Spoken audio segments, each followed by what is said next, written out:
सोलापूर गोवा विमानसेवेवरून भाजप आणि काँग्रेस आमने सामने आले आहे। आता खासदार प्रणिती शिंदे यांनी सोलापूर गोवा विमानसेवेवरून शंका उपस्थित केली।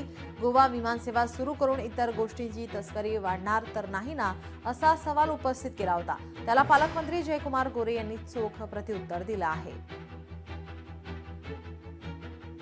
आधी पण सोलापुरात विमानतळ होतं आणि विमानसेवा सुरू होती आणि ते पण मुंबई सोलापूर सोलापूर मुंबई किंगफिशर रेड एवढी मोठं ATR या ठिकाणी येत होतं। पण जसं मी म्हणाली, काही 35 40 45 वर्षांचे लोक ज्यांचा जन्म मोदी आल्यानंतर झाला, त्यांना हे माहितीच नव्हतं। जणू काय पहिल्यांदा सोलापुरातून विमान टेक ऑफ आणि लँडिंग। आणि मी अजूनही ऑन रेकॉर्ड म्हणते की तो विकास मंच असेल, आपण सगळे असू, कोणत्याही शहरात विमान सेवा सुरू का झाली पाहिजे, कारण का त्या शहराची प्रगती झाली पाहिजे, त्या शहराचा कमर्शियल दृष्ट्या ट्रेड दृष्ट्या त्या शहराचा विकास झाला पाहिजे, प्रगती झाली पाहिजे। आणि काल बोलताना ते म्हणाले की वाया गोवा तुम्ही मुंबईला जाऊ शकता, वाया गोवा तुम्ही, म्हणजे काय सिद्ध करताय तुम्ही?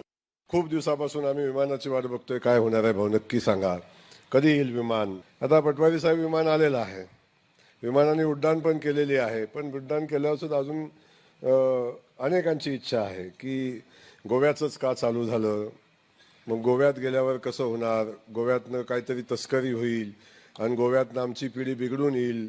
गोव्याला गेल्यावर पिढी बिघडते हे कुणाला माहिती झालं? ते गोव्याला गेल्यानंतर बिघडून आले होते का? लोकशाही मराठी ऐका, पहा, जागरूक रहा।